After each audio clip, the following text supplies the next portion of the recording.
Last month, Xenoblade Chronicles X finally made its way to the Switch in the form of Definitive Edition. I'm going to be perfectly honest with you guys. Before its announcement, I didn't really want this. Would it have been cool to have? Sure, but I always said that I would have preferred a new Xenoblade title over a remaster of a game that wasn't particularly my favorite. I was still excited to play it, seeing as it was Xenoblade, and that was a feeling that only intensified as the release date drew nearer, but I didn't feel that my thoughts on X would change much. After all, this would be my third playthrough of the title, and I gave it a second look back in 2019. And so, I've already reviewed Xenoblade Chronicles X on the channel, but it's a little outdated, especially with Definitive Edition. So I figured what better time to take a look at this game again than with the new release. I'm not going to go incredibly in-depth into aspects like the base game's story, however I will touch on some that I appreciate more now, or those that I still feel kind of the same on. I'll also include a spoiler warning for the new epilogue when we get to that. For those that might not know what Xenoblade Chronicles X is, here's a brief breakdown. In the year 2054, the Earth is caught in the middle of a duel between two alien species, which unfortunately results in the destruction of humanity's homeworld. However, in anticipation of the worst, humanity created Project Exodus, an initiative that would lead mankind into the stars in search of a new home. After drifting through the cosmos for some time in a vessel called the White Whale, their alien pursuers force them to crash land on the nearby planet of Mira, where humanity looks to build a new life through colonization and befriending the native inhabitants. Taking control of an avatar character that is commonly known as Cross, or for my playthrough, Dio Brando from JoJo's Bizarre Adventure Part 3, Dio. Omedetou, Polnareff.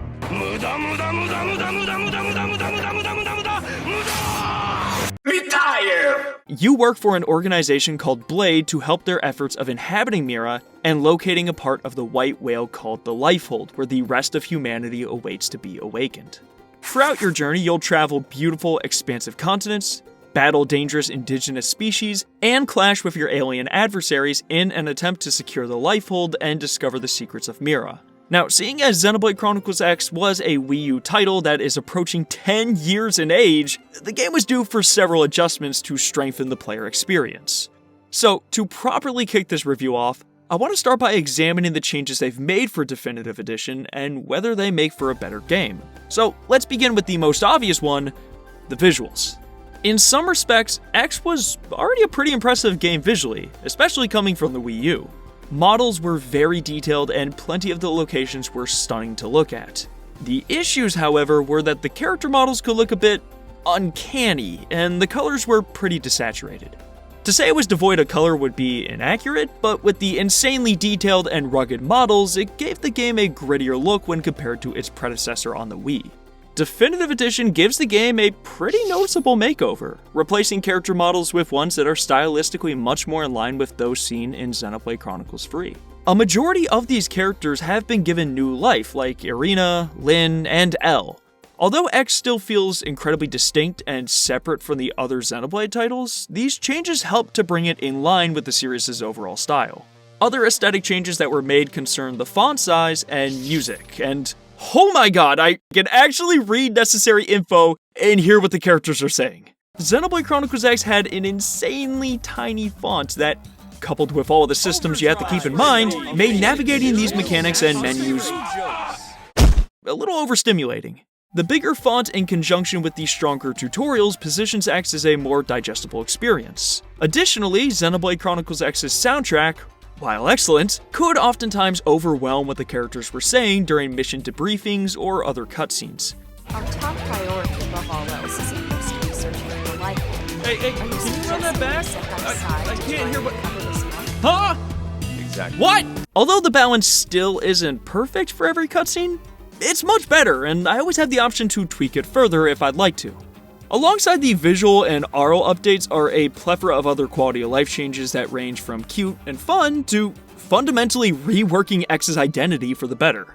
One of the most sizable being the rework of party management. In the original release of Xenoblade Chronicles X, there were 18 characters that the player could swap around in the party. However, characters must be found in NLA whenever they wanted to add them back to their party. This design choice led to tedious party management that was made worse by the fact that only characters in your active party were given experience points. Definitive Edition made two sizable changes. First, characters can be swapped through a few buttons via the menu, and second, uniform leveling was implemented, so no characters are left behind in the dust, even if they weren't in active combat. Decisions that originally felt constricting and disincentivized experimenting with other characters now afford more liberating gameplay, and you know what? Yeah, why not? Let's throw Bose Lowe's onto the squad. Friends. Humans have no Xeno-friends. Humans need no Xeno-friends. Come, let us tarry with this degenerate beast no longer. Oh damn, he's like space racist. Okay, yeah, we're just gonna swap out the xenophobia for the superior form. Speaking of recruitable characters, Definitive Edition adds 4 more to the mix, which are all pretty fun in their own right. I'll only discuss the 2 that were shown in the trailers and promoted, Liesel and Neilnail, but they each have appealing designs and shed some light on cut or unclear aspects from the original release, or touch upon main themes of Xenoblade Chronicles X. Neilnail was in my party for most of my adventure, and that has nothing to do with the fact that she's into archaeology and I think she's pretty, shut up. But even if I wanted to swap Neilnail out and experience the affinity missions for other characters, it would have required a ton of grinding to get the appropriate affinity requirements.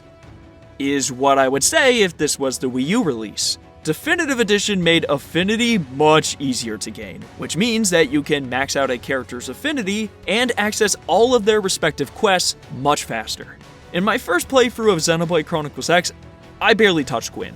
I thought he was a bit of a dweeb, but I admittedly paid the price for this when I needed to have affinity with him to complete the mission bootcamp, a requirement to begin Chapter 10 of the story. While it's not that big of a requirement, the speed of affinity growth and the break in momentum really killed my enthusiasm to complete the story, and although I still do take issue with some of these extraneous requirements being necessary for main story progression, I was pleasantly surprised that they were nowhere near as troublesome. That being said, not being able to stop an affinity or story mission to pursue another can lead to a number of problems. I actually got locked into Lynn's affinity mission because there were items that were on a timer due to the probes that I put down, and it was kind of annoying that I couldn't go to the story because I had to wait for that to activate. Similarly streamlined from the original release were the number of systems that needed to be considered. On the Wii U, there were blade levels that essentially restricted what missions would be accessible at a given time, as well as what treasures could be collected across Mira. This system was completely cut, which opens up the options available to the player earlier in their playthrough. Some treasures are still blocked behind field skill levels, but these are worked into simple missions now, and the number of restricted treasures is merely a fraction. For the style of game X is, placing as few barriers in front of the player as possible, I believe is the right call, and encourages them to explore, which is X's biggest draw. Another barrier that was removed was the necessity to find certain buildings to change the time. Just like party management, this can now simply be done in the menu, which makes fighting certain unique monsters or accomplishing other tasks much more convenient. I do wish they carried over the ability to change the weather like Future Redeem implemented though. My thought is that they were afraid of players abusing this, since Xenoblade Chronicles X actually gives specific weapon buffs depending on the weather. But there have also been things like night vision gems that grant buffs based on the time of day. Overdrive is insanely broken, and it would make fighting certain tyrants much easier, so I feel that the positives outweigh the potential balancing issues. One issue that this remaster was never going to escape was the loss of the Wii U gamepad, which made map access extraordinarily convenient. Since the Switch doesn't offer the same benefit, they went the alternative route of having it accessible via the press of the Y button, which is still pretty damn good. Or you could just be dumb like me, put 40 hours into the game and not even realize that this is even an option until people inform you of it on Twitter.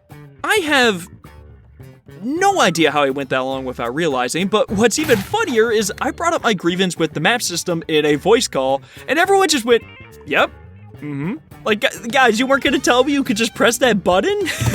For these next points, I actually want to look at the game from the standpoint of a content creator. These aren't things that might affect the average player much, but since they are features I engage with frequently for the sake of video production, I'm gonna include them in my review. For starters, the UI in Xenoblade games has been anything but consistent. Xenoblade Chronicles 2 in 2017 had plenty of elements that could not be removed in the settings. And then Free came along in 2022 and had stupid exceptions to the rule like the colony affinity meter and show quest text in the bottom right. Why does this matter?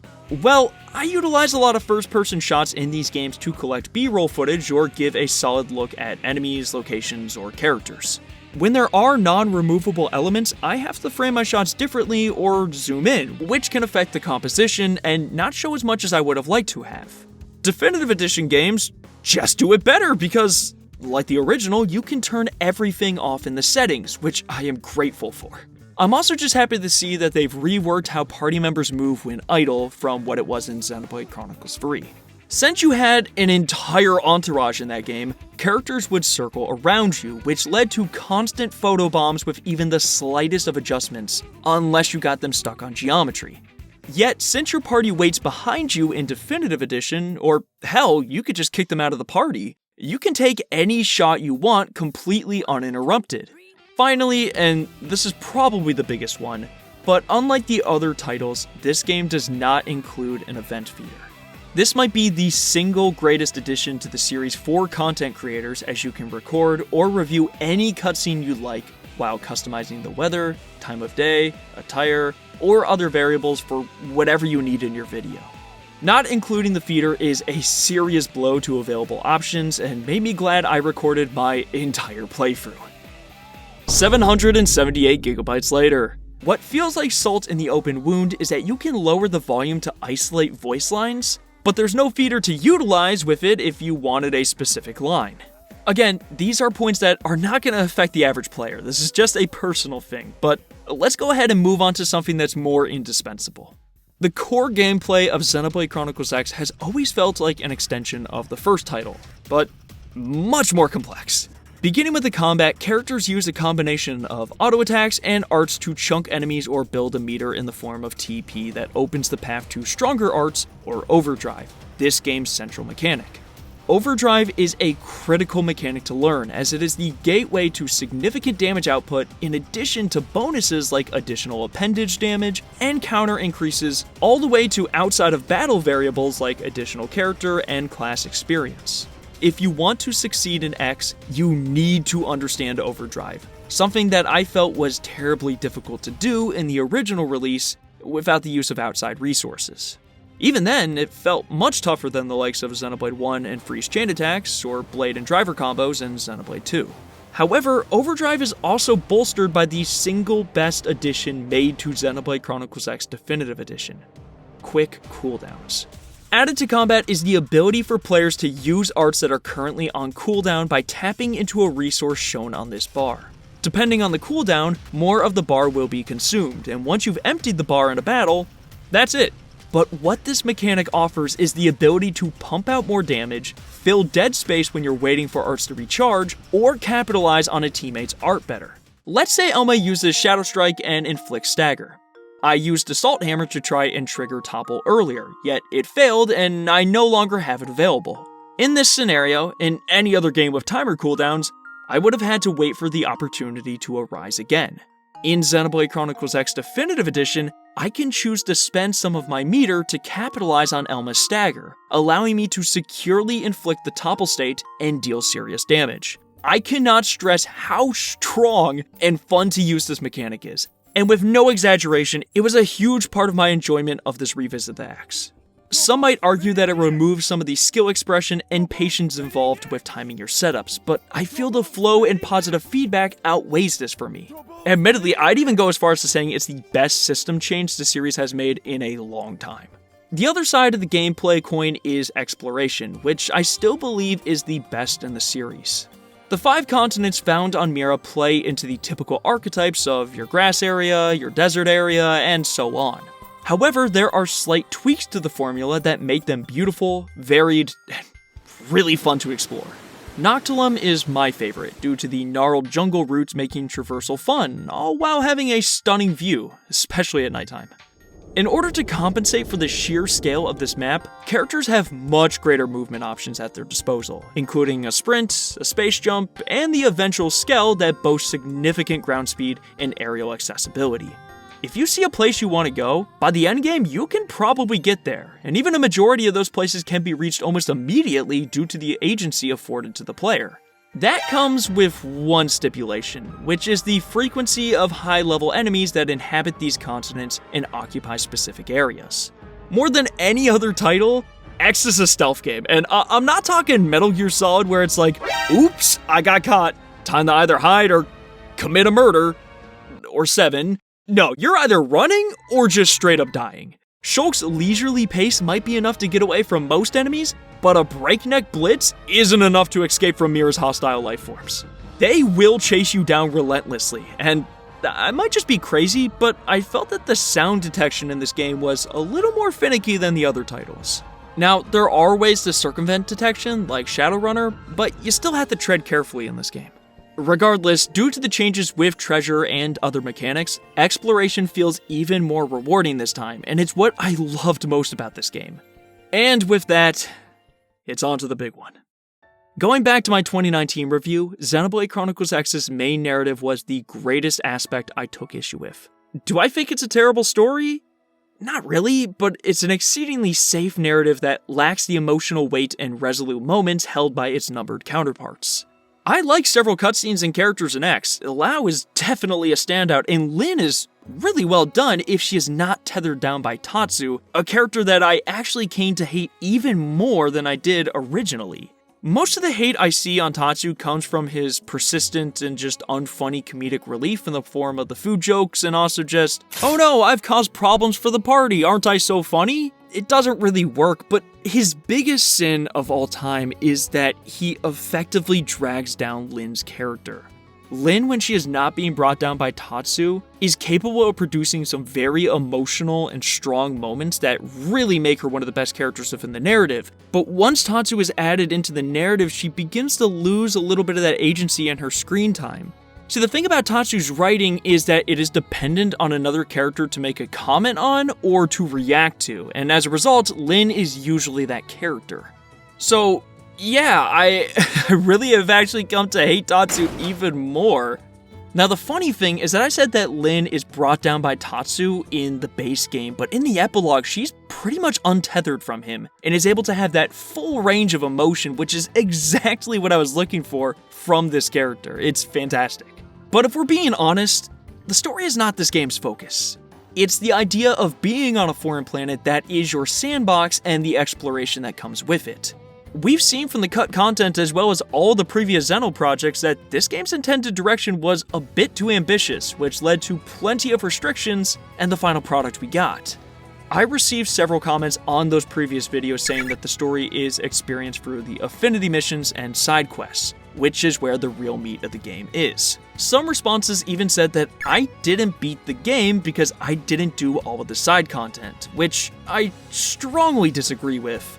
This game 100% does have some of the best side quests in the entire series, there's no doubt about that. However, that doesn't excuse the lack of development some of these characters are given in the main story missions, nor does it bolster weaker segments like the chapter with Reese piloting the Zoo Farg.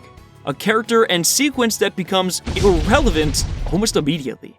Asking the player to put more than 50 to 60 hours into a game beyond the main story to truly experience it is a mindset that I'm personally not a fan of, especially when it could be cumbersome to do so in the original. With the affinity and party management changes, I think it's much more manageable and encourages the player to want to engage in that side content, which is quite strong. I ended up getting each of the optional characters this playthrough, and loved how a good amount of these quests came together to tell an arc of their own, like the ones with the Definians, Professor B, and the water treatment plant. That last one in particular is probably my favorite side quest in the entire series. However, as other side content, I will say that the heart-to-hearts in X do feel shorter and weaker than they are in other titles. Some of the responses are pretty dang funny though. One last note I have is that apart from specific moments or cutscenes, X also lacks some power in its deliveries and cinematography. Now I want to clarify that I don't feel this has to do with the voice actors, as they all did a bang-up job, but the writing, due to its lower emphasis on character writing, feeds less into the tension and melodrama. The cinematography, much like the narrative, feels a bit safe, and I wish it just had a bit more personality in how its shots are framed, moved, or highlighted character emotions. Like, one of the best shots comes from that side quest I just mentioned, as it's framed almost like a horror movie, and it's so dope.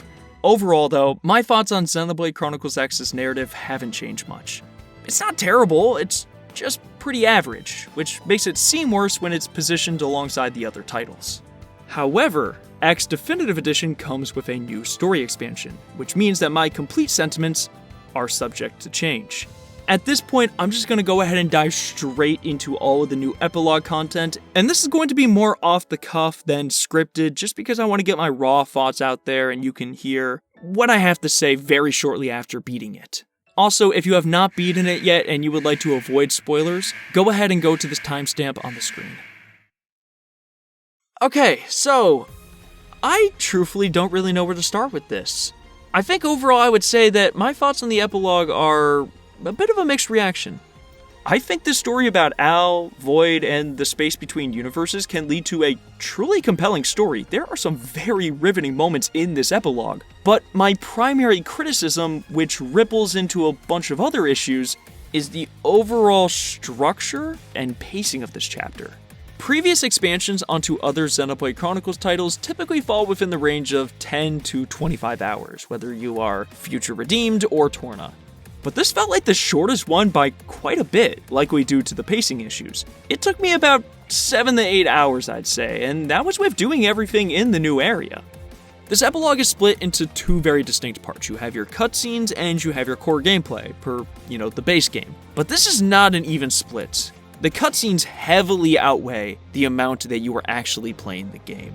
If you've gone through and you've explored most of Mira leading up to Chapter 13, you are most likely going to be fast traveling to a location where the marker is, and it will automatically take you into it, or you will just have to move a couple steps.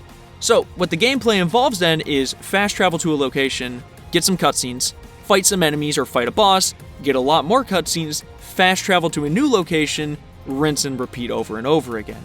Now, I don't inherently have an issue with a lot of cutscenes. I'm a Metal Gear and a JRPG fan, for God's sakes. But what I do take more issue with is whether the gameplay between those cutscenes is satisfactory and what is the ratio. Because the gameplay is not very stimulating and just involves quick traveling or fighting Void enough times to make the imprisoned jealous, it's not really that engaging to me. As a result, it feels like the Metal Gear Solid 4 of the Xenoblade series, or perhaps a more apt description is the Xenogears Disc 2 of 2025, where you are given a ton of information, you have some boss fights sprinkled within it, and then you have a final dungeon for you to explore. But the other issue with the cutscenes is that there is a ton of information in here, and this is a lot more ambitious storytelling than X's main narrative. When they started really diving into Al and his experience in the space between universes, I was lost for a second because I was like, okay, hold up. Wait, we are diving into some incredibly layered information. Not only because I got jump scared by Shulk, you gotta have your obligatory Shulk cameo in every game, I love that, but also because what they were saying was a lot more technical, it was a lot more complex, and just ambitious that I had to switch my brain from kind of autopilot from the base game to a more engaged mindset.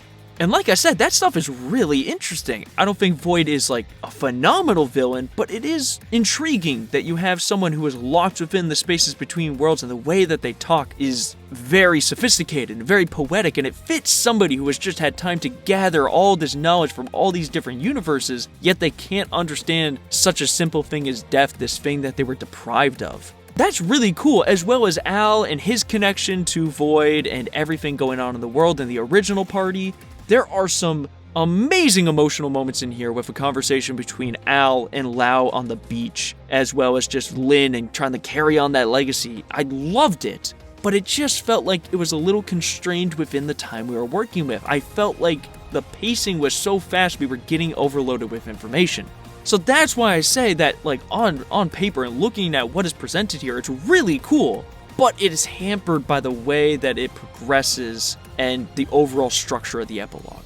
One of the other things that I have to say is that in some ways this epilogue doesn't feel like a natural progression from what Xenoblade Chronicles X's finale set up. The one line that stands out to everybody is, "It's something about this planet." And that gave me this impression that Mira was almost sentient in a way. It had this presence and it was controlling things. It was why people can't leave. It's why everybody's able to understand each other's languages. Why Professor B can't, do his thing if he's telling the truth. It was really intriguing. But it feels like the answer in the epilogue is it's not the planet, it's the whole universe. See, the explanation in the epilogue is that when the Earth is destroyed, that universe is destroyed as well. But this doesn't really seem to imply that Mira is that special, it's just that they now exist in a completely different reality. So it kind of feels like some of that strength is being pulled away from Mira as a planet and feels like a sidestep from the direction that they may have been going from the original finale. Perhaps this also comes from years and years of theories and also my pre-established notions on where the story is going to go. And I don't necessarily think the direction they went is bad. I think it is pretty dang good, but it does lead to a little bit of a disconnect from what was previously established. Now, one of the other deviations is a lot of people thought that Lao was going to be resurrected. I mean, I did as well. It seemed that Lao had come back and it was a question of how is he still alive? What's going on here? And they went in a direction that was kind of bold. They kept Lao dead, and this was just a meeting between him and Al in that kind of space between universes and such. I thought that was really interesting. I think that this may disappoint a lot of people. They wanted that mystery with Lao to be answered and again be connected to Mira and why it's so strange. I didn't mind this sidestep though. I thought that it led to a very powerful moment that especially came to fruition in the final phase of the final boss versus Void. And the Xeno series can sometimes have difficulties with keeping characters dead. They like to bring them back. Now, this is fine every once in a while. Funny enough, right out the gate, Xenoblade Chronicles 1 is the biggest offender of this principle with Fiora, Gato, Vanguard, and Shulk. Xenoblade 2 is actually better about it. They decided to keep Vandom dead, something I didn't expect to happen, but I think it was an incredibly wise decision overall. Yet, my hot take is that I think Pyra and Mithra could have stayed dead. On one hand, I love a good old happy ending. This boy Rex has had enough trauma, it takes some of it away from him. But I just think bringing both of them back was a bit too optimistic. And now I await the pitchfork comments. Xenoblade Chronicles 3's whole identity is about life and rebirth, so that's kind of cheating the pig on too much, even if it's not my preferred style. Regardless, it's something that Xenoblade does a lot, and I'm happy they kept Lao dead here. I think it means that a sacrifice at the end was a lot more powerful, and now if they did make the planet more unique, then yeah, it maybe would have been a little bit disappointing. They could have gone in a different direction, but with the direction they took, I think it works out. I also think that the callbacks to the other Xenoblade titles were tastefully done. You had your cute references to Xenoblade 1 through 3 in the glass shards in that space between universes, and there was a quick glimpse of the Conduit, which I love the way that was presented. It's very cool to show that, hey, the Conduit is this thing, is not tied specifically to this universe. This is something that moves around, and of course other people are trying to harness the infinite energy of the Zohar. Why would you not? But obviously, that's not gonna go well especially if you haven't played the other Xeno games, this showing that Klaus wasn't the only person to try to tamper with this force beyond his recognition. The cinematography is another thing I'm torn on. On one hand, it goes absolutely insane in Act 3 of Chapter 13, but before that, it's pretty safe. Outside of several cutscenes, Xenoblade Chronicles X's cinematography isn't anything to write home about, especially when you take a look at some of the other titles, but it felt very samey and just relying on the same shots for a lot of this new story content. But when it does start to frame some excellent shots in Act 3, and when you see all of these awesome battle sequences choreographed, that is really where you see the budget. That's where it all went, and they kill it. It is phenomenal. It looks great. And that's just going to happen when you switch to choreographed cutscenes from the standard talk with the occasional animation. Also, a bit of a side note, most of the voice acting that carries over into the epilogue is pretty solid. Lynn sounds exactly the same, and you really get to see Lynn shine as a character when she is not tied down by Tatsu. Caitlin Glass's Elma sounds a bit lower in tone, a little bit more reserved, and it doesn't have that higher energy to it. Alma was not exactly a character that had emotional deliveries in the base game, but she sounds even more reserved in this expansion, and I think that may just be, the passage of time with the delivery here. It can't just be coincidence. I can't shake the feeling. We'll take it easy while you shake the stasis out of your system. One step at a time, all right?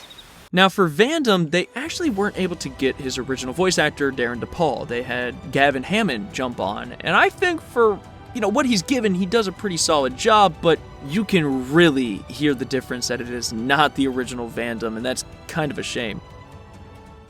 But the fact we're not the only visitors on this rock is even worse. Heads up. We just received an urgent request from Granada GG. It's direct from their chief engineer.